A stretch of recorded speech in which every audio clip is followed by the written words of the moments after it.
Bharuch LCB પોલીસે જાડેશ્વર વિસ્તારમાં paying ગેસ્ટમાં રહીને સાથે રહેતા મિત્રોના મોબાઈલ ચોરનાર અને તેમના ફોન પે એપ્લિકેશનનો ઉપયોગ કરી લાખો રૂપિયાની ઓનલાઈન લોન મેળવી લેનાર ભેજાબાજને મોરબીથી ઝડપી પાડ્યો છે।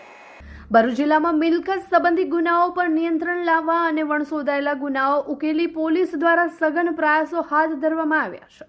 તે દરમિયાન મળેલી બાતમીના આધારે પોલીસે જાણ્યું હતું કે જાડેશ્વર ચોકડી પાસે પીજીમાં રહેતા વ્યક્તિઓના મોબાઈલ ચોરી કરી તેમના ફોન પે દ્વારા ઓનલાઈન લોન લેવાના ગુનામાં બિપિન પ્રાગજીભાઈ ભીમાણીની સંડોવણી છે, જે આરોપી હાલ મોરબી જિલ્લાના સજ્જનપર ગામે હોવાની માહિતી મળતા એલસીબીની ટીમે મોરબી જઈ સ્થાનિક બાતમીદારોની મદદથી તેને સજ્જનપુર ગામેથી ઝડપી લીધો હતો।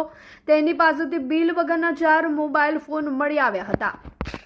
સઘન પૂછપરછ દરમિયાન આરોપીએ કબૂલાત કરી હતી કે દહેજની ખાનગી કંપનીમાં નોકરી દરમિયાન શેર માર્કેટમાં થયેલી ખોટની ભરપાઈ કરવા માટે તે પીજીમાં રહેતા મિત્રોના મોબાઈલ ચોરતો હતો। આ ઉપરાંત તેણે રૂમમાં સાથે રહેતા મિત્રનો વિશ્વાસ કેળવી તેના ફોનનો પાસવર્ડ જાણી લીધો હતો અને તેની જાણ બહાર ફોન પે દ્વારા 4 લાખ રૂપિયાથી વધુની ઓનલાઈન લોન મેળવી લીધી હતી।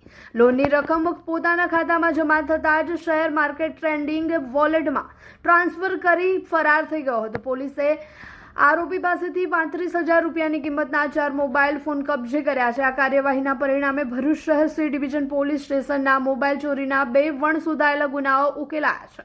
ઝડપાયેલા આરોપી વિરુદ્ધ ભારતીય નાગરિક ન્યાય સંહિતાની સંબંધિત કલમો હેઠળ કાયદેસરની કાર્યવાહી હાથ ધરી તેને સી ડિવિઝન પોલીસને સોંપવામાં આવ્યો છે।